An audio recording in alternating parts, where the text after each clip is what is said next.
자, 이제 58조 계약금 등에 관한 채무 이행 보장 제도를 보겠습니다. 이 부분은 마지막 출제가 24회로 되어 있네요.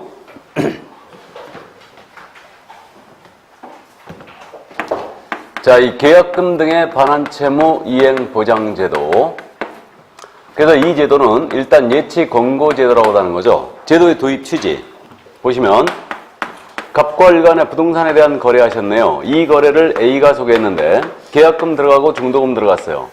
통상 부동산 거래가 장시간에 소요되기 때문에 당사 간의 사정으로 이 계약이 깨질 수 있더라 이거예요. 그럼 결국은 계약의 정산관계가 발생합니다. 그럼 돌려줄 거 돌려주고 몰수할 거 몰수해야 되는데 이자가 안 돌려주고 도망간 거예요. 사고가 났죠. 그래서 이제 이렇게 사기 또는 계약 해지에 대비해서 개공, 제3자한테 계약금이나 중도금을 예치해놨다가 이런 사태가 벌어지면 바로 정산하고 끝내자.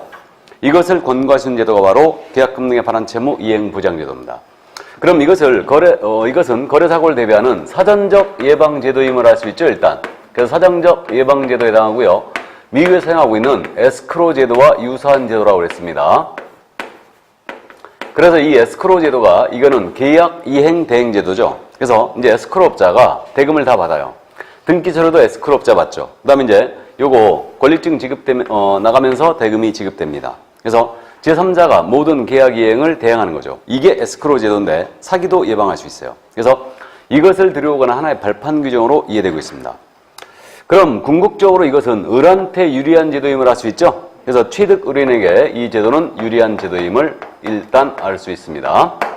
근데 이제 우리 부동산 거래 실태와 안 맞기 때문에 이걸 타협점에서 예치 권고할 수 있는 제도로 도입이 된 거예요.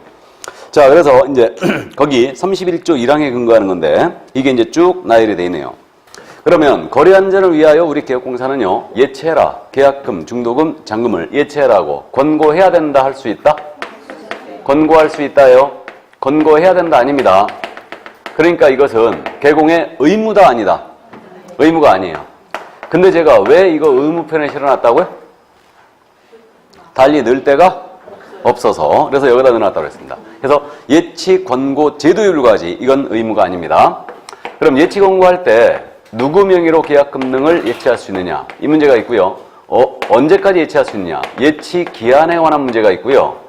그 다음에 예치 대상은 잔금도 되는가 이 문제가 있고 마지막으로 예치 기관 어디다 예치할 수 있느냐 이 문제가 있습니다. 이게 이제 예치 명의자는 일단 개업공사 명의로 예치할 수 있어요, 없어요? 있죠? 또는 대통령령이 정하는 자라고 했어요. 그 대통령령을 받던 6명이 더 있더라 이거예요. 그래서 예치 명의자로는 일단 은행의 명의로 예치할 수 있죠. 공제사업자 명의로 예치할 수 있죠. 우리 법이 얘기하는 공제는 누굴 얘기하는 거예요? 협회 얘기하는 거고요. 그 다음에 그 신탁업자 명의로 예치할 수도 있죠. 부동산 신탁이나 유가증권을 맡아서 관리지는 회사. 그 다음에 채신관서 명의로도 예치할 수 있고요. 보험회사 명의로도 예치할 수 있고, 계약 이행 대행 전문회사가 있죠. 전문회사 명의로도 예치가 가능합니다. 그러면 이렇게 7명이 딱 정해져 있기 때문에 매도인의 명의로 매수인의 명의로 예치해라. 권고 안 되죠. 또 소속이나 보조원의 명의로 예치해라. 안 되는 거죠. 그래서 일단 7명 이렇게 되고요. 예치 기한은 당연히 이 계약이 이행이 완료될 때까지. 그 다음에 예치 대상은 계약금, 중도금 당연히 예치할 수 있고요. 잔금 예치할 수 있다 없다? 있다. 잔금 치른 다음에 등기서류 교부를 한 달 뒤에 하기로 했어요. 사고에 대비해서 예치해 놓을 수 있죠. 이렇게 되는데 계약금, 중도금, 잔금을 법문에서 뭐라고 했냐면 이걸 계약금 등이라 했어요. 계약금 등이라 했습니다.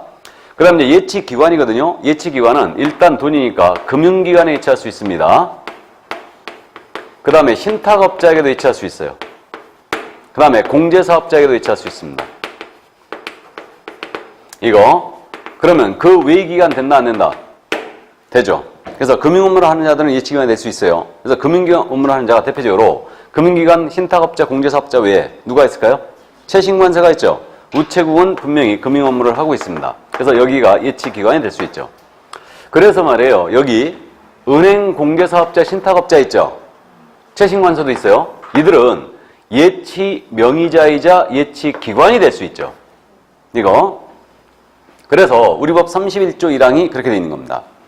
개업공사는 거래 안전을 위하여 필요하다고 인정하는 때는 자기 또는 대통령령이 정하는 자의 명의로 거래계약 이행이 완료될 때까지 계약금, 중도금, 잔금을 금융기관, 공제사업자, 신탁업자 등에 예치하도록 권고할 수 있다. 이렇게 돼 있는 거예요. 그럼 권고했거든요. 당사자가 노예버리면 끝이죠, 이거? 이렇게 됩니다. 그래서 예치기관, 이제 암기해야 되죠. 그래서 예치기관은 어떻게 암기하자고 그랬느냐? 예치기관은 금, 공, 신 등으로 암기하는 거예요. 금, 공, 신 등이다. 이게. 그래서 이런 식의 지문 잘 내죠. 공제사업자의 명의로 신탁업자에 예치할 수 있다. 맞죠? 최신관서의 명의로 공제사업자에 예치할 수 있죠. 알아보시겠어요? 그래서 그 정도 이해해 두시고. 자, 그러면 이제 우리 법은 개업공사를 믿어요, 안 믿어요? 안 믿습니다. 그래서 개공이 자신의 명의로 계약금 등을 예치한다. 개공이. 그러면 이때는 이 개공은 자신의 명의로 예치하게 되면 의뢰인 피해 방지로 해서 이제 의무를 부담합니다.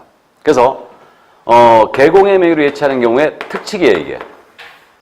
이들의 명의로 예치하는 경우는 이런 의무가 없어요. 그래서 개공은 당사자와 자신의 명의로 예치하게 되면 거래 안전을 위한 약정을 맺으래요. 거래 안전 약정이라고 되어 있지만 이건 사실상 예치 수수료 얼마 할 거며 인출 방법 어떻게 할 건지, 동의 방법 어떻게 할 건지 이런 것들 다 정하라는 얘기예요. 그 다음에 개업공사는 자신의 예금 통장, 중개사무소 운영 경비 통장에다가 계약금 등을 섞어버리면 돼요, 안 돼요? 분리관리 의무가 있죠? 그 다음에 거래 당사 동의 없이는 인출할 수도 없다 이랬어요.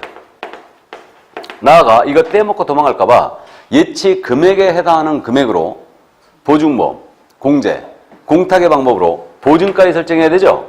그리고 그 증서사본을 교부까지 해줘야 됩니다. 얼마나 못 민지 아시겠죠? 그래서 뒤로 오서 예치 공고한다, 안 한다? 안 한다 그랬죠. 그러면 이거 개공의 명의로 예치할 경우는 이 의무가 발생되고 있으니까 여기에는 비용이 들어가더라고요, 이거요. 이게 바로 이제 우리가 다음 주에 하게 될 이게 계약금 등의 반환치 의무 이행 보장에 소요된 실비죠. 실비고 이 실비가 발생되면 이걸 누구한테 청구할 수 있다? 권리 취득은행에게 청구할 수 있는 거죠. 이자에게 유리한 제도니까. 그래서 계약금 등의 반환치 의무 이행 보장에 소요된 실비 취득은행에 청구할 수 있어요. 그러면 이것은 이제 비용은 그렇게 처리하고요. 만약에 계약공사가 거래 안전이 위협이 되는데 예치 공고 안 했어요. 그렇다고 우리 법상 처벌할 수 있어요, 없어요? 없죠. 근데 쓸데없이 예치 공고했다가 자신의 명의로 예치하게 됐는데 이런 의무를 개공이 이행치 않았습니다. 그러면 이런 의무를 위반하면 이제 개공은 제재를 받죠. 그 제재가 뭐냐면 업무정지라는 거죠. 우리 업무정지의 마지막 사유가 그 밖에 이 법 위반이 있다고 그랬죠. 그래서 그 밖에 이 법 위반, 이 법에 의한 명령 위반이죠. 이게 적용돼가지고 업무정지를 먹을 수 있다는 거예요, 이게. 그래서 이제 그 점 이해를 해두시고요. 그럼 이 제도는 거래사고를 대비하는 아주 좋은 제도인데 우리 부동산 거래 실태와 안 맞기 때문에 잘 안 쓰인다고 그랬습니다. 그래서 이것의 활성화를 위하여 사전수령제를 두고 있죠, 지금. 그럼 사전수령이라는 것은 여기 갑, 매도인, 임대인이요. 권리 이전 중개 의뢰인이 이거 미리 수령을 해갈 수가 있죠. 그래서 이걸 사전수령이라고 제가 부르고 있는 거죠, 지금. 그럼 사전수령을 해가고자 하는 이 이전 의뢰인이에요. 매도인, 임대인은 가서 보증서 끊어와야 돼요. 그럼 이 보증서의 의미는 그겁니다. 이 계약이 해제가 됐을 때 계약금 등의 반환을 보장하는 내용의 보증서예요. 그러니까 떼먹고 도망가면 이 보증서가 책임진다는 얘기죠, 이거. 그럼 이걸 어디 가서 끊어와야 되냐면 금융기관 찾아가는 금액으로 끊어오는 거예요. 또는 보증보험회사 가서 끊어오면 돼요. 그래가지고 이 보증서를 누구한테 교부해야 되느냐? 예치 명의자예요. 예치 명의자에게 교부하고 이걸 미리 수령할 수 있다 그랬어요. 그래도 불구하고 여전히 잘 안 씁니다. 그러니까 이게 예치 명의자지 개공이나 이거 또 뭐 매도인, 권리 취득 의뢰인 이들 아닙니다. 그러니까 예치 명의자에게 이거 예치금에 대한 최종 책임 이자가 지거든요. 그래서 이걸 보증서를 예치 명의자에 교부하고 미리 수령을 할 수 있다 그랬죠. 그럼에도 불구하고 잘 안 씁니다. 그래서 이거 사전 수령한 보증서 발행 기간 있죠? 사전 수령한 보증서 발행 기간 암기해야 돼요. 금보입니다. 성이 뭐라고요? 홍. 성은 홍이요, 이름은 금보죠. 그러니까 금보한테 가서 보증서를 끊어와가지고 누구한테 준다고요? 예치 명의자에게 교부하고 미리 수령할 수 있다 그랬어요. 그럼에도 불구하고 잘 안 쓰이는 제도입니다.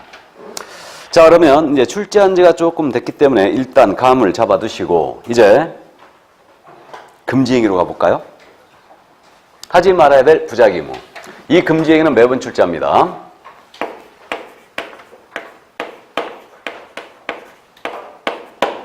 자, 그러면 하지 말아야 될 부작위 의무. 우리 법 제33조입니다. 이거. 그럼 금지행위를 누가 적용을 받느냐? 이 문제죠. 금지행위는 개업공인인사 등에게 적용합니다. 그럼 개공등이란 말이 또 등장했어요. 그럼 중개업 종사하는 자 전체는 금지행위라서 안 된다는 얘기죠. 그럼 소속이나 중개보조원도 금지행위하면 안 됩니다. 그러므로 금지행위라는 것은 개공등한테 적용되니 일반인, 여러분들처럼 일반인 적용돼야 안 돼요? 안 되고 무등록 중개업자입니다. 적용돼야 안 돼요? 안 됩니다. 개공등한테만 적용한다. 그럼 개공등이란 말이 지금 네 번째 등장했거든요. 가장 먼저 이중소속에서 나왔어요.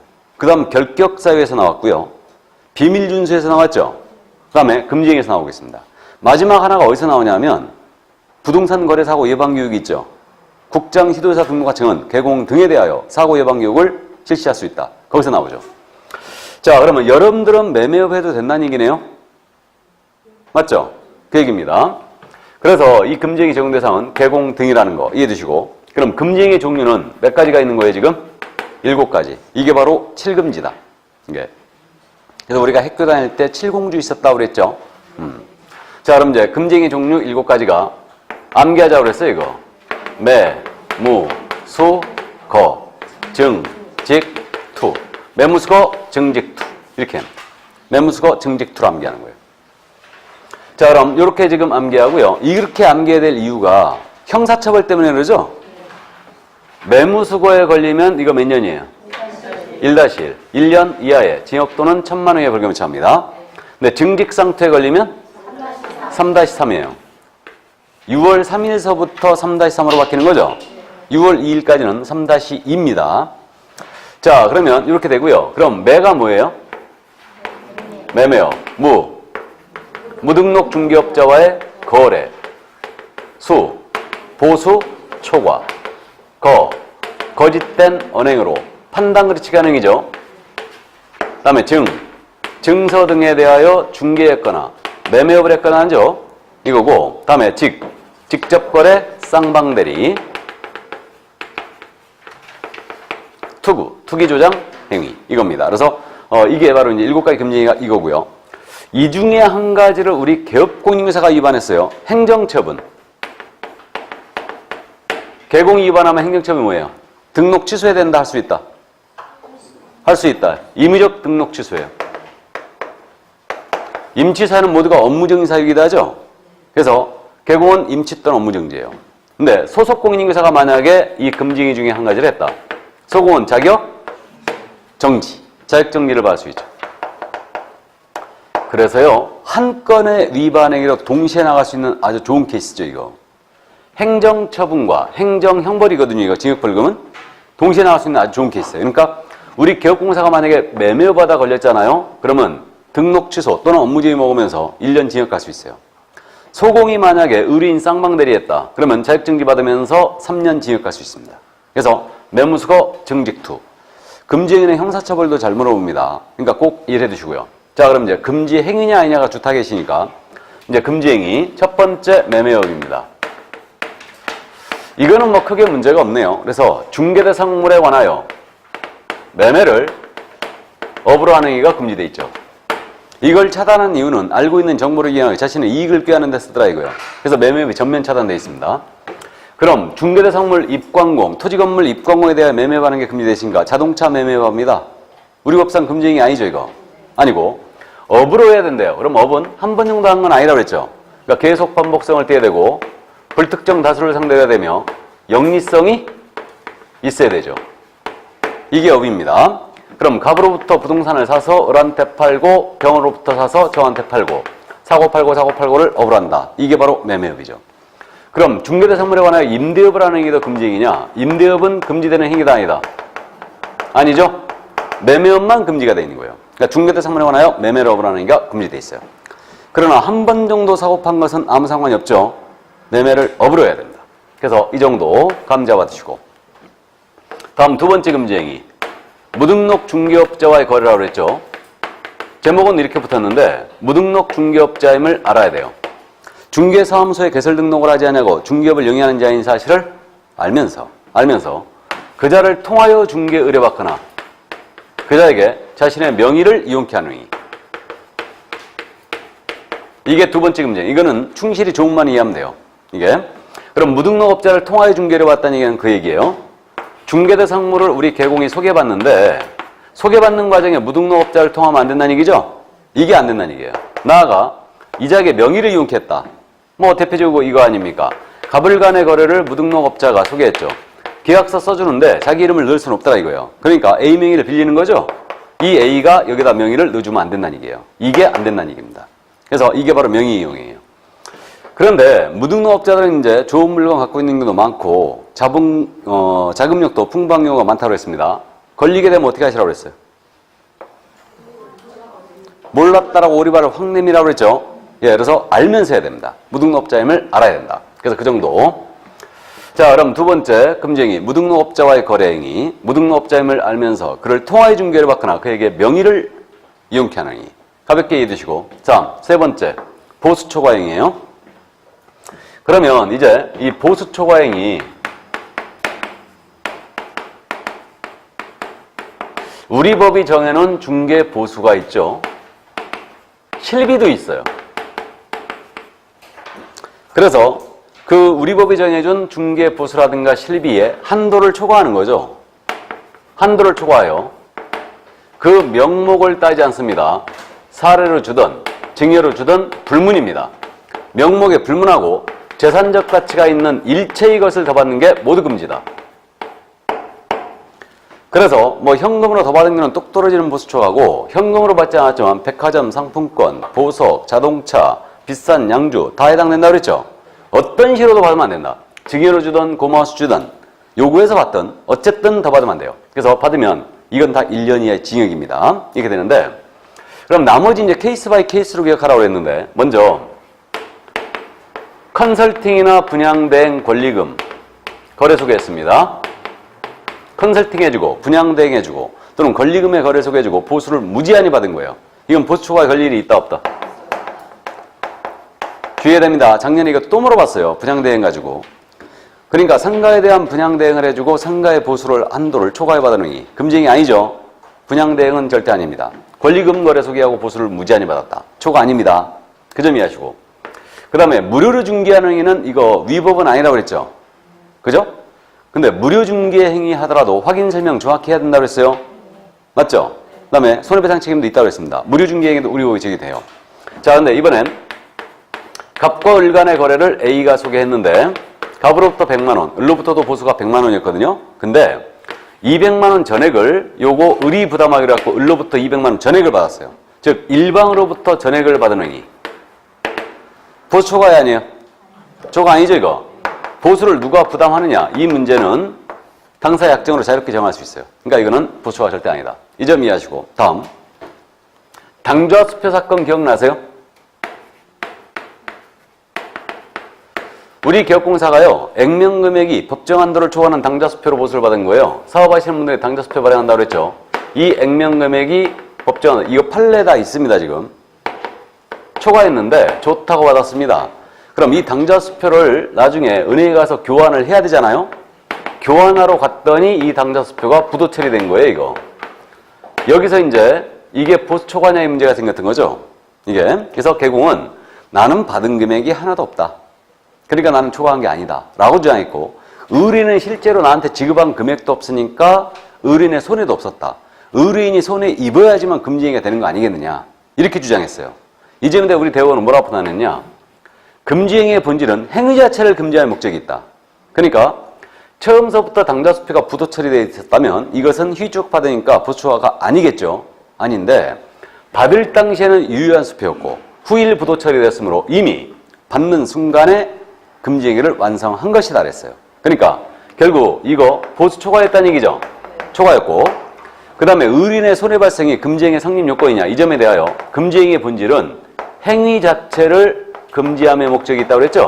그럼 의뢰인의 손해발생은 금지행위 성립 요건이다 아니다? 요건이 아니라고 그랬죠. 이게 진짜 운이 없는 거죠. 돈도 못 받고 처벌만 받은 거 이거 맞죠? 예, 그래서 이게 바로 이제 뒤로 넘어도 코가 깨진다는 표현이죠 이게. 그래서 어쨌든 이 정도 이해하시고 자 여기서 이제 토지 조성 분양 사건을 같이 보겠습니다. 이것도 이제 물론 다 판례에 있는데 이 토지를 조성하여 분양을 해주고 이게 직접 거래냐 보수 초과냐 이게 문제가 됐어요. 그래서 이 사건이 무슨 사건이었냐면 이거였습니다. 이 토지를 갑이 갖고 있는데 개공이 이 토지를 매수합니다. 매수하는데 조건을 어떻게 걸었냐면 이 토지 내가 산다. 사는데 명의는 네 앞으로 계속 놔둔다. 놔둔 상태에서 내가 포크랜드를 갖고 이걸 싹 갈아엎겠다. 이거를 개발한다는 얘기예요. 조성을 한다는 얘기죠. 토지를.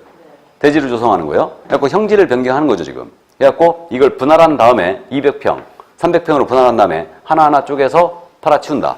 분양을 한다. 그리고 이 분양대금이 들어올 거 아니에요. 그럼 들어오면 확정금으로 이제 들어올 때마다 분양할 때마다 대금으로 토지 대금으로 이제 일정 금액을 지급하는 거예요. 갑에게 지급하고 나머지 차액은 모두 기업공사가 가진 겁니다. 이게 토지 조성 분양 사건이었어요. 이게 이 사건에서 두 가지가 쟁점이 됐습니다.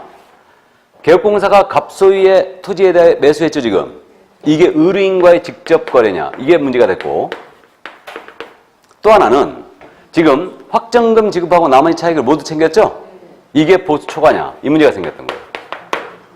이제부터 우리 대원은 뭐라고 판단했냐. 지금 갑과 기업공사는 체결된 계약의 내용을 보건대 이것은 민법상 위임 또는 도급 이러한 복합적인 성격에 띈 계약이었다. 그럼 이것은 중개가 아니었다는 얘기죠? 중개가 아니었어요. 그럼 중개가 아니었으므로 이거 갑은 의뢰인이 아니에요? 의뢰인 아니죠? 그럼 직접 거래도 아니다? 아니죠. 뭐 나아가 이거 중개가 아니었으므로 이거 차액을 많이 챙겼다 하더라도 보초과이 아니에요? 초과가 아니라는 얘기죠. 이 얘기입니다. 그럼 우리가 기억을 토지를 조성하여 분양해주고 저쩌고 나왔어요. 무죄 사건. 직접 거래도 아니고 보수초과도 아니었습니다. 이거 그래서 일단 토지조성 분양 사건 이해해 두시고 자 그 다음에 이제 한도를 초과한 약정이었어요. 한도 초과 약정. 우리 기업공사가 법정 보수가 200만 원인데 300만 원 받기로 약정했다는 얘기죠. 그럼 100만 원 초과 약정했죠. 그러면 이 초과 약정은 초과하는 부분만 무효예요. 전체가 다 무효예요? 초과하는 부분만 무효입니다. 이거 이제 다음 주에도 또 언급이 될 거예요. 이거는. 그 다음에 마지막으로 순가중개계약을 기억하고 있어야 되죠? 순가중개계약은 1분씩 표현이라고 했습니다. 이거. 그래서 이게 실무적으로 토지 거래할 때 상당히 많다고 그랬는데 이 토지를 소유하는 갑이 팔아달라고 중개 의뢰하면서 내 손에 3억만 쥐어달라. 나머지 차액은 모두 보수로 가져라. 이거죠? 이게 인정인가요? 이게 인정. 이게 눈 뜨세요. 지금 이 중차대한 지금 금지행위하고 있는데 지금 어디 머리를 푹 숙이고 있어 지금. 내가 자는 거 모를까봐. 자 그래서 어쨌든 자 그래서 사는 쪽에서도 가능한데 이거 나는 예산 3억이 있다. 이걸 지급할 테니까 나머지 차액은 토지를 구해주고 나머지 차액은 모두 보수하자. 이거예요. 그래서 순가중개약은 의뢰인이 최저가나 최고가를 정하 중개하려는 거죠. 그리고 차액을 보수로 지급하는 거예요. 이게 순가인데 그럼 순가중개약을 의뢰인과 개공이 체결했습니다. 그럼 바로 보수 초과가 걸려서 금지행위 아니에요? 이건 바로 금지행위로 가지는 않는다. 근데 그 차액 부분이 법정 한도를 초과했습니다. 그럼 비로소 금지행위로 가는 거죠? 그래서 이때는 금지행위로 간다. 따라서 순가중개약은 절대적으로 금지되는 중개가 아니라고 했죠? 상대적 금지에 해당한다. 차액 부분이 법정 한도 넘겼을 때 비로소 금지행위라고 했습니다. 근데 일반론의 입장에서는 순가는 차액 부분이 법정 한도 넘기겠죠? 그러니까 일반적으로 금지된다고 봐야 돼요. 그래서 일단 이렇게 돼 있고요. 그럼 여기서 말이에요. 뭐 이 정도만 하죠. 보수초과에 대해서는 이 정도만 하겠습니다. 자, 그 다음 이제 네 번째 금지행위로 거짓된 언행으로 판단 그르치기 하는 행위예요. 그래서 이 조문의 형태가 중개대상물의 거래상 중요사항이었어요. 거래상 중요사항에 대하여 거짓된 언행 등을 하여 의뢰인의 판단 그르치기 하는 행위. 이게 네 번째 금지행위. 거짓말하지 말라는 얘기예요.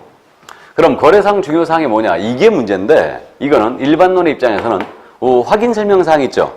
확인 설명사항이 거래상 중요사항이다.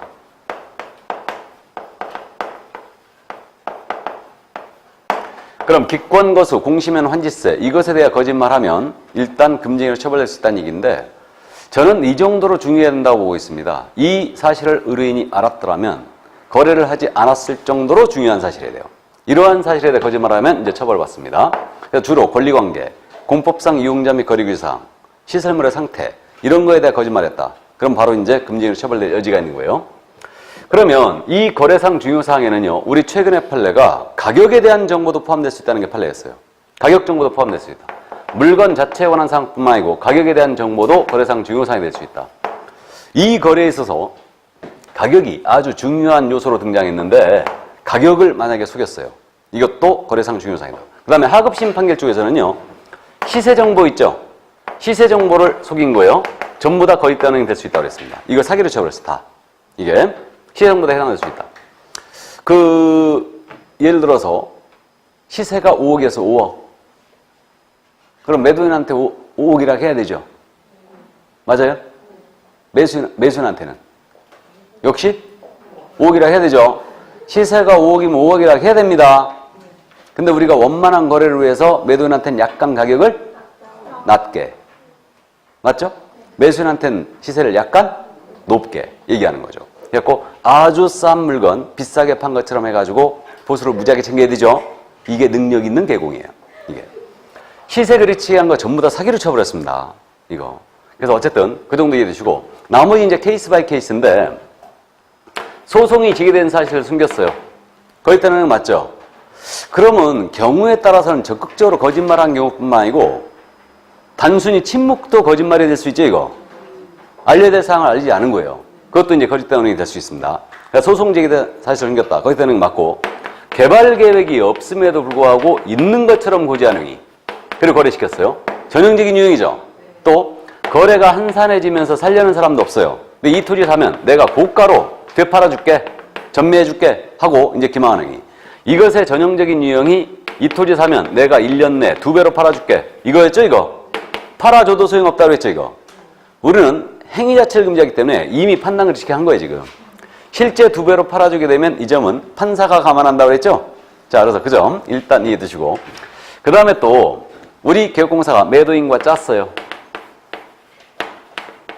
매도인과 짜고 매도 의뢰가를 숨긴 채 매수 의뢰인에게 아주 고가로 팔아치웁니다. 그리고 그 차액을 매도인과 나눠 가졌어요. 이거 거짓된 언행이라 하겠습니다. 일반적으로 매수인에게 다소 비싼 값에 팔았다 이거 금지해야 되는 거 아니라고 그랬죠. 그런데 여기서는 짜고 찼다는 데 불법성이 있는 거예요. 매도인과 매수 의뢰인에 대한 거짓된 언행이었으니까 거짓된 언행의 사례 이 정도인데 그럼 일반론의 입장에서 중개 의뢰인에게 거짓말했지 않습니까? 그럼 의뢰인이 손해입을 것이 거의 분명하죠. 근데 의뢰인의 손해발생 금지행위 성립 요건이 아니라고 그랬죠? 아니라고 했습니다. 근데 거짓말하여 의뢰인에게 손해까지 입혔다. 그럼 이거 형법상의 범죄라고 한다고 그랬죠?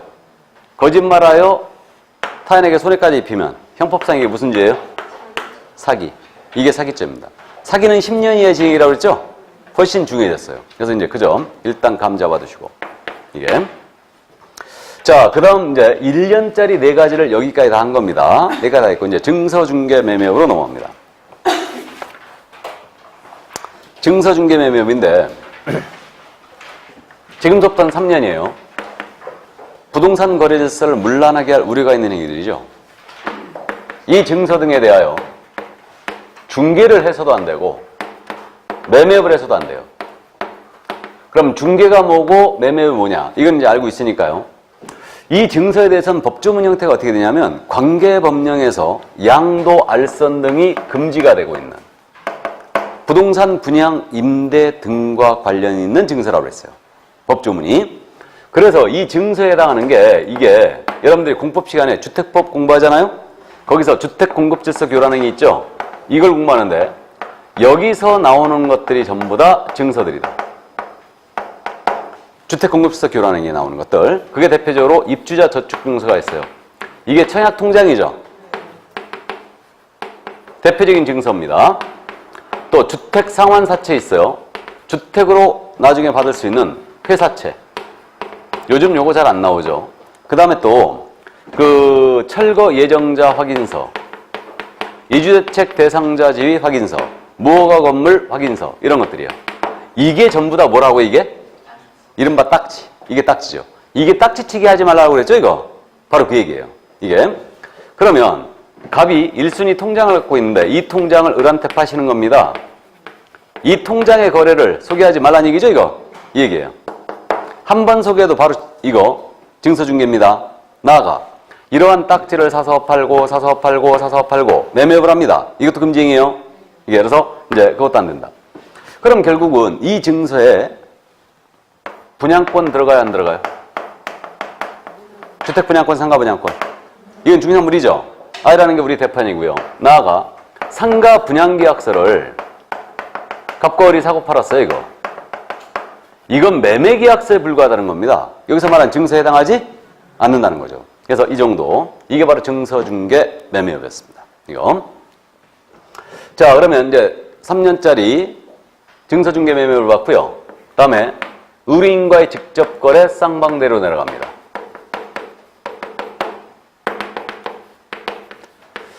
이 직접거래라는 것은요. 중개 의뢰인과 의뢰인이라는 점이 전제가 돼야 돼요. 중개를 의뢰한 자. 이자라는 점이 전제가 돼야 되고 이자와 중개대상물에 대하여 우리 기업공인중개사 등이 거래를 했잖아요. 그럼 이게 직접거래예요. 그럼 의뢰인이 아닌 자와 거래했다. 직접거래 아니에요. 나아가 중개대상물에 대해 의뢰인과 거래해야 됩니다. 그럼 의뢰인 소유의 자동차, 중고장소를 매수했다. 직접거래 아니죠. 나아가 이 거래의 범죄는 매매, 교환뿐만 아니고 임대차, 지상권 설정계약 등등등 다 포함이죠. 이거는 목적을 따진다 안 따진다? 안 따진다. 실수의 목적에도 소용없어요. 그래서 소공이 전세 아파트 구하고 있는데 마침 의뢰인이 전세세를 놓러왔다. 아파트. 그거 실제 거주할 목적으로 임대차 계약에도 직접거래 맞죠? 맞습니다. 또 개공이 자기 소유의 토지에 대하여 의뢰인에게 지상권 설정 계약을 해줬다. 역시 직접거래예요. 또 이거 의뢰인 소유의 부동산을 매수했다. 직접거래예요. 그래서 의뢰인과 거래했다고 해야 됩니다. 그러면 이 의뢰인과 거래한 건 아니지만 이자의 대리인이나 수임인 이들과 개공이 거래했어요. 이들의 법률의 효과는 의뢰인 계속되죠. 그럼 의뢰인의 대리인자와 개공이 거래하면 이건 직접거래가 분명히 맞죠? 맞고요. 이때 개공이 상가 건물 한 채를 갖고 있는데 1층에 중개사무소를 열었는데 2, 3, 4층 사무실 임대업을 하고 있다. 어느 날 갑이 찾아와가지고 내가 사무실 세를 얻고자 한다. 4층 마침 비어 있었어요. 이거 보여주고 임대차 계약합니다. 직접거래 맞다고 그랬죠? 이거 피해가라고 그랬죠? 어떻게 피해간다? 옆집 B한테 얻는 거 갖고 네 의뢰인이라 그러면 된다고 그랬죠? 해서 우리 대법원이 다른 개업공사의 소개로 부동산을 매도하고 또 다른 개업공사의 소개로 부동산을 매수한 행위는 직접거래에 해당하지 않는다. 그러니까 이 얘기네요. 내가 의뢰인 소유의 아파트를 산다. 또는 의뢰인에게 세를 놓는다. 다른 개공 도장이 있어야 된다는 얘기죠? 그 얘기입니다. 그래서 요즘 젊은 것들 알고 오시는 젊은 것들이 있다고 그랬죠? 이거 걸리면 3년에 3천이에요. 쌍방 직거래 처리하고 있는데 이거 그래도 이거 못 피해갑니다. 중개한 사실이 입증이 되면은 바로 직거래로 가요. 그러니까 일단은 다른 경우에 도장을 찍어놓는 게 좋다. 이때 동기가 필요하다고 그랬죠? 이때. 자, 그래서 이게 바로 이제 직접거래 개념이었습니다. 근데 문제를 풀 때 직접거래라는 것은 주의할 점이 뭐냐면 시험 지문에 의뢰인이란 말이 떠야 돼요. 의뢰인과 거래했다는 내용이 나와야 돼요. 적어도 의뢰인의 대리인과 거래했다는 내용이 나와야지 직접거래다. 따라서 개업공사가 친구의 주택과 교환계약을 체결했어요. 친구 주택과 교환계약을 체결했다. 직접거래 아니에요. 아니죠. 친구라겠지 의뢰인이라는 건 아니죠. 그러니까 이건 직접거래 아닙니다.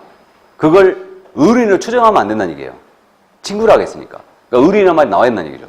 그럼 개업공사가 자기 처소유의 부동산을 의뢰인에게 매각했어요. 직접거래 아니에요. 아니죠. 첫 거는 첫 거고 내 건 내 거죠. 그러니까 민사상, 재산상 법률에 대해서는 부부는 전혀 남입니다. 맞죠? 근데 처와 공동 소유하고 있는 부동산을 의뢰인에게 팔았습니다. 직접거래 아니에요. 이건 직접거래 맞죠? 그럼 또 거꾸로 의뢰인 소유의 부동산에 대하여 처와 공동으로 매수했어요. 그럼 직접거래 맞죠? 직접거래 맞습니다. 그래서 어쨌든 의뢰인과 거래하지 말라는 얘기예요. 그러니까 이자와 거래를 터놓게 되면 결국은 의뢰인에게 피해 줄 우려가 있다는 거죠. 자, 그럼 쌍방대리입니다. 쌍방대리 민법 시간은 공부했죠? 개념은 알아요? 양쪽 모두를 대리한 거죠? 그 얘기예요. 그러면 이거 쌍방대리 민법에서 원칙적으로 금하지만 당사자의 동의가 있으면 허용되잖아요. 우린 동의 여부를 따진다 안 따진다? 안 따진다. 불문금지행위예요. 동의 불문 금지행위고. 그럼 쌍방을 대리하니까 금지니까 일방만 대리합니다. 그럼 금지행위다 아니다? 일방 대리는 금지행위가 아니죠. 이렇게 되고, 그 다음에 계약의 이행 행위에 대한 쌍방 대리, 이게 금지 행위일까요, 아닐까요? 이행에 대한 쌍방 대리는 허용되고 있죠, 이거. 그러므로 이건 금지 행위가 아닙니다. 그러면 계약서 쓸 때 양쪽을 대리하면 안 된다는 얘기네요. 맞죠? 중도금, 잔금, 등기처리 교부를 쌍방 대리하는, 이건 상관없다는 얘기니까 계약서 쓸 때 양쪽을 모두 대리하면 안 된다는 얘기예요. 그래서 어느 한쪽 의뢰인에게 피해줄 우려가 있기 때문에 그렇습니다. 이건 동의 여부를 따지잖아요. 근데 민법 시간에 말이에요. 쌍방 대리와 붙어 다니는 말이 있었죠? 자기계약. 들어본 적 있죠? 자기계약은 대리인의 신분을 가진 자가 거래 상대방의 지위를 겸하는 거라 했습니다.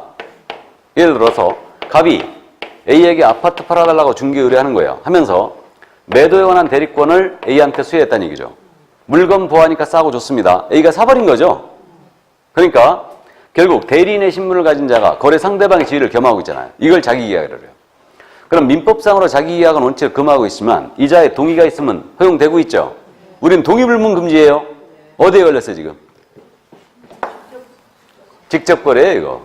의뢰인 소유 부동산 매수한 거잖아요. 그러니까 직접거래가 분명히 맞습니다. 그래서 자기계약은 당연히 금지행위예요. 직접거래입니다. 자, 그래서 이게 바로 이제 직접거래 쌍방대리였습니다. 그럼 마지막 금지행위가 투기조장이 나오고 있네요. 그럼 투기조장은 일단은 조문의 형태가 어떻게 되냐면 탈세를 목적으로 하는 거죠. 탈세를 목적으로 소유권 보존 등기, 이전 등기를 하지 아니한 부동산이요. 미등기 부동산이죠. 이것의 전매를 중개하거나 또는 법령의 규정이에요.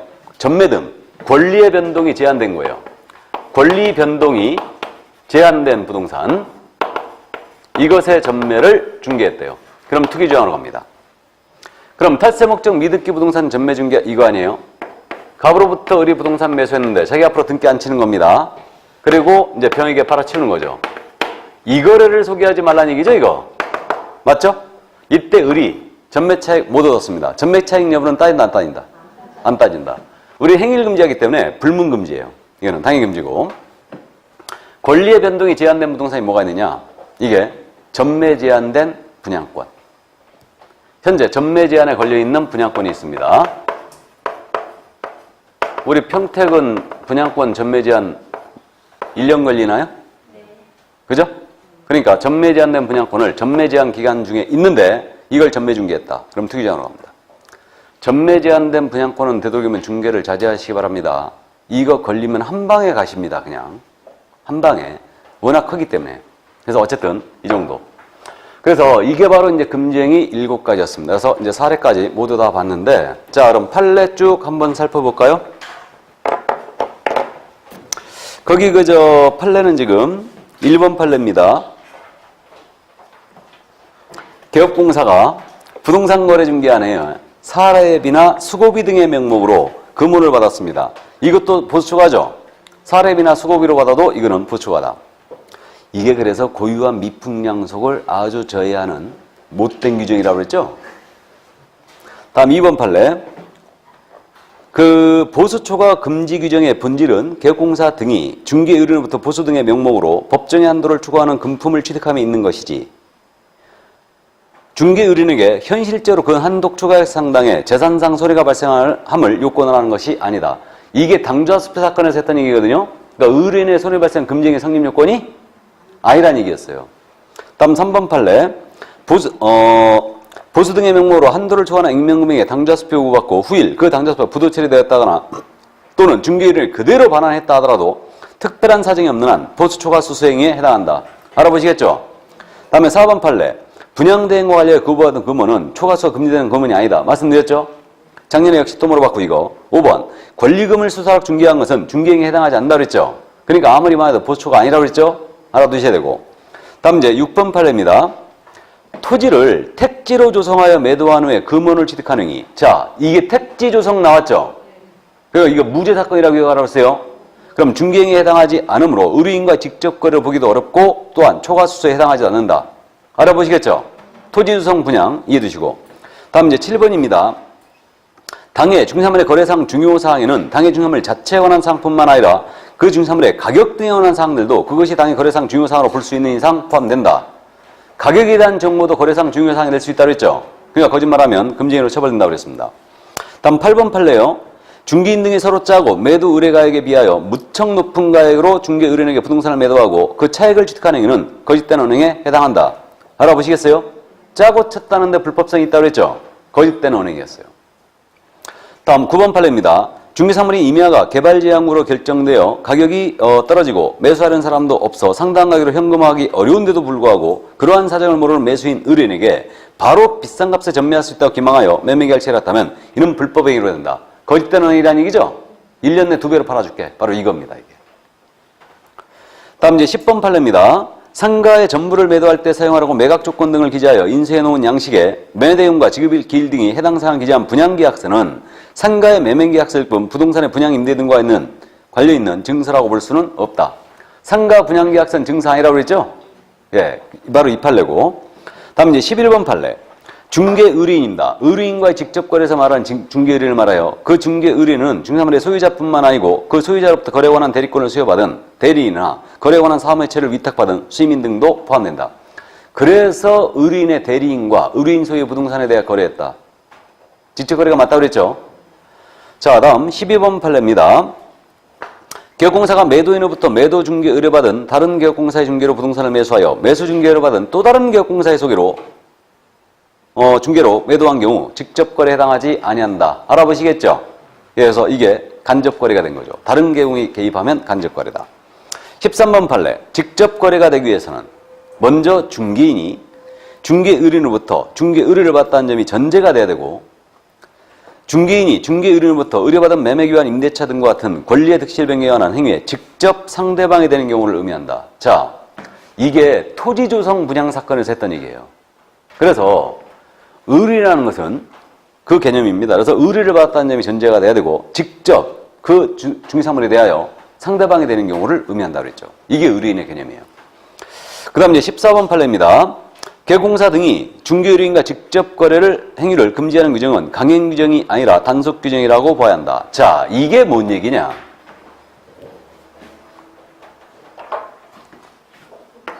의뢰인에게 개공이 이 부동산을 매각을 했어요. 팔았다는 얘기죠? 그러면 이거 직접 거래가 금지하고 있잖아요, 지금?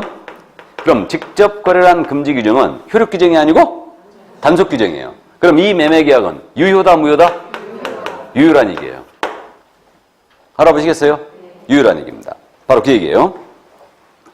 자, 그 다음에 이제 15번은 이건 판례가 아니고 이건 유권 해석 입장인데 개공사가 자신의 소유자가 아닌 처소유의 부동산을 의뢰인에게 매각한 경우 직접 거래에 해당하지 않는다. 알아보시겠죠?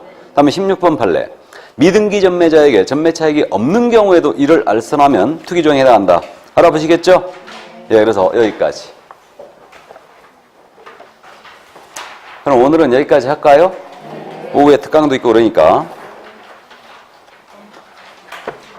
자, 그러면 오늘의 유인물 보겠습니다.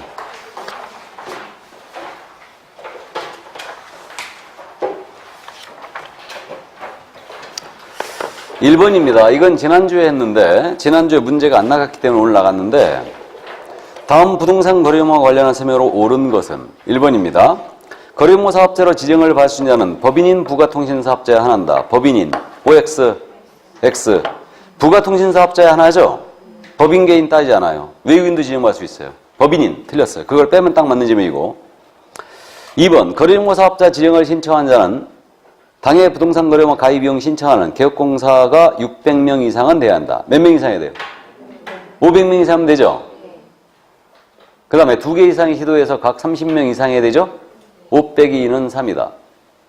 3번입니다. 거래용어 사업자로 지정을 받고자 하는 자는 지정 신청한 날로부터 30일 내 운영규정을 정하여 국토부 장관의 승인을 얻어야 한다. OX, X 운영규정 제정 승인은 지정 신청이 아니고 지정을 받은 날로부터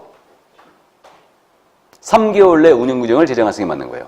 그래서 지정을 받고자 하는 자가 아니에요. 지정을 받은 자는 지정을 받은 날로부터 3개월 내 운영규정 제정 승인을 받아야 된다. 안 받으면 500만 원 이하의 과태료에다가 지정 취소할 수 있어요.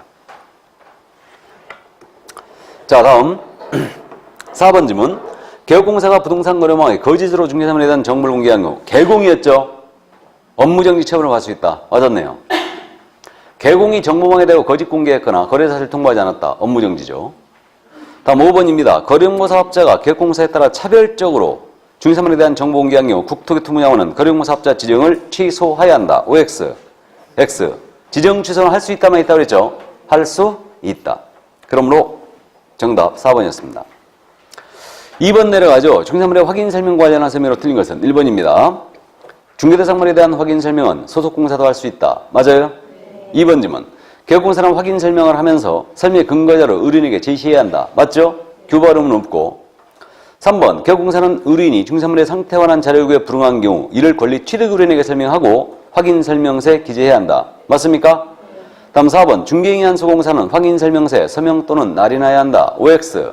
X. 서명 및 날인이죠. 또는이 아니에요. 밋이죠. 그래 틀렸고. 5번. 확인 설명할 사항에는 권리를 취득함에 따라 부담할 조세율 및 세율에 관한 사항도 포함된다. 맞죠? 자, 그래서 4번 정답이었고요. 3번 내려갑니다. 다음 중 중개 완성 시에 개업공사의 업무활동 등과 관련한 설명으로 잘못된 것은 1번입니다. 개업공사는 중개가 완성된 때는 확인 설명서를 작성하여 거래당사 쌍방에게 교부하고 환불은 3년간 보관해야 한다. 맞아요? 완성된 때 작성하는 거 맞죠? 거래계약서 완성되어 거래계약서를 작성하는 때 이랬잖아요. 네, 완성된 때가 맞죠 그거? 맞습니다. 틀렸다 하시면 안 돼 이거는. 2번 질문입니다. 개업공사가 작성하는 거래계약서에는 확인설명서 교부일자가 기재되어야 한다. 맞아요? 인표는 일금도 권조확약이죠. 맞습니다. 다음 3번 질문. 개업공사는 작성한 거래계약서를 대통령령이 정하는 기간인 5년간 보관해야 한다. 맞아요? 거래계약서 5년 보관해야 되죠. 대통령령을 신경 쓸 필요가 있다 없다? 없다. 4번. 거래계약서는 법정서식에 정해진 바가 없다. 5번. 개업공사가 거래계약서, 거래금액 등을 거짓 기재한 경우는 과태료가 부과된다. OX. X. 개업공인인증서가 거짓 기재했다고 했죠? 임취예요. 등록이 취소될 수 있다 그래야 돼요. 또는 업무정지 처분을 받을 수 있다 그래야 됩니다. 임취 또는 업무정지. 과태료는 아닙니다. 5번 정답. 자, 4번 내려가죠. 개업공사의 손해배상 책임과 보증 설정을 한 사람이다. 틀린 것은 1번이에요. 계약의 이행에 관여한 개업공사가 계약의 이행과 관련하여 의뢰인에게 손해 입힌 경우에도 공사법에 의한 손해배상 책임을 부담한다. 맞아요? 이거 이행에 관련했다가 손해 입혔다. 이것도 중개인하다가 입힌 경우로 봐야 한다고 그랬죠? 그러니까 공사법에 의한 손해배상 책임이잖아요. 알아보시겠어요? 아, 지문들이 만만치 않네. 아니 유인물을 이걸 너무 좋은 문제 주는 거 아니야 이거? 농담이 아니고 진짜인데 이 모의고사 문제가 나가는 것 같네. 내가 했는데도 노트북에 있는 문제를 쫙 추려가지고 쫙 나가는데 지금 문제가 너무 고급스러운데 이거 유인물에 이거 나가면은 이게 인터넷으로 나가잖아 지금. 인터넷 출력되죠. 그죠? 다 뺏긴다니까? 그럼 문제를 또 뺏기게 돼 내가. 그럼 난 뺏긴 문제는 절대 안 씁니다. 자존심에. 이거. 2번 질문. 중개보조원이 업무상의로 의뢰인에게 손해 입힌 경우 개업공사는 무과실 성격의 손해배상 책임을 부담한다. 맞습니까?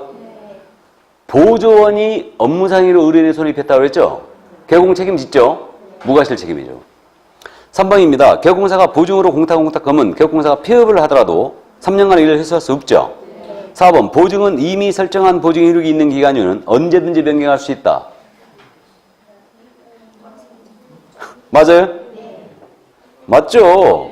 보증을 변경코자 하는 개업공사는 이미 설정한 보증의 효력이 있는 기간 중에는 변경할 수 있다고 그랬죠? 그러니까 이미 설정한 보증의 효력이 있는 기간 중이라면 언제든지 변경할 수 있죠. 맞고요. 5번입니다. 보증보험 공제기간이 만료된 경우 개업공사는 15일 내에 보증보험 또는 공제 다시 가입하여 신고해야 한다. 언제까지요? 기간 만료일까지. 기간 만료일까지 다시 설정한 신고해야 됩니다. 손해배상을 했을 때 15일 내에 재가입 보전하는 거죠? 보증기관을 통하여 손해배상했을 때. 그래서 5번 정답이에요. 자, 그럼 5번 내려갑니다. 계약금 등의 반환채무 이행 보장과 관련한 설명으로 틀린 것은 1번이에요. 계약금 등의 반환채무 이행 보장 제도는 거래사고를 방지하기 위한 사전적 예방제도에 해당한다. 그러네요. 2번. 은행 공제사업자, 신탁업자는 예치 명의자가 될 수 있다. 맞죠? 금, 공, 신은 예치 명의자이자 예치 기관이 될 수 있다. 3번입니다. 계약공사가 중개 완성 시에 의뢰인에게 계약금 등을 예치할 것을 권고하지 아니한 경우는 6월 이하의 업무정지에 처해질 수 있다. OX, X.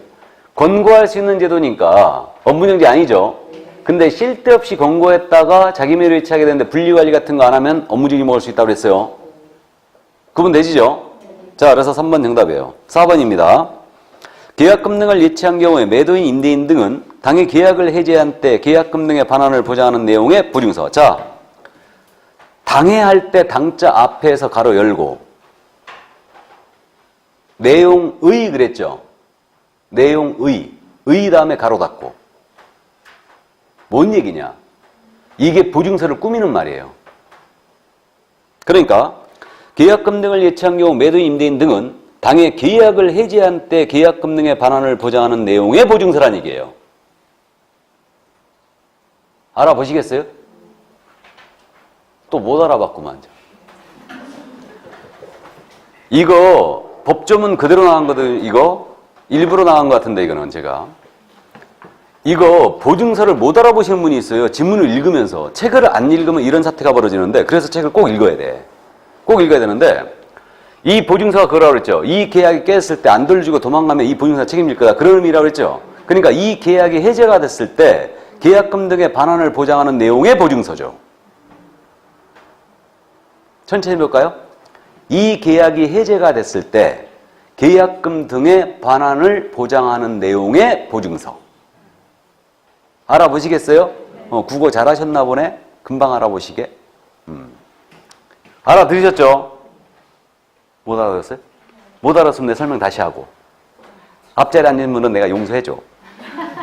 뒤에 앉으면 알아듣도 못, 난 알바 모르고. 그러니까 보증서 꾸미는 말에 가로친 부분이 있죠? 이게 꾸미는 말이에요. 이게 꾸미는 말입니다. 자, 그럼 맞았나요? 예치 명의자에게 교부하고 계약금 등을 미리 수령할 수 있다. 맞죠? 이거 명의자에게 주는 거예요. 이걸 슬쩍 계곡으로 바꿔낸다든가 그러면 안 돼요. 그러니까 명의자로 주는 겁니다.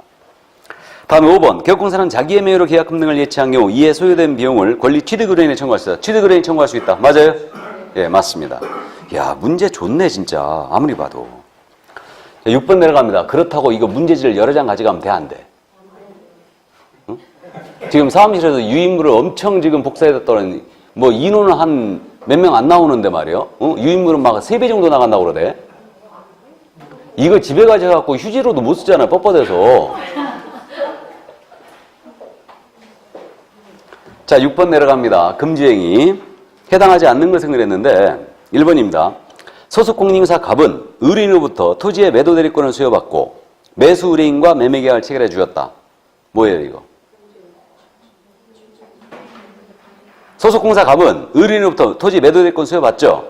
매수 의뢰인과 계약 체결을 했죠? 일방대리. 알아보셔야 됩니다. 이 표현.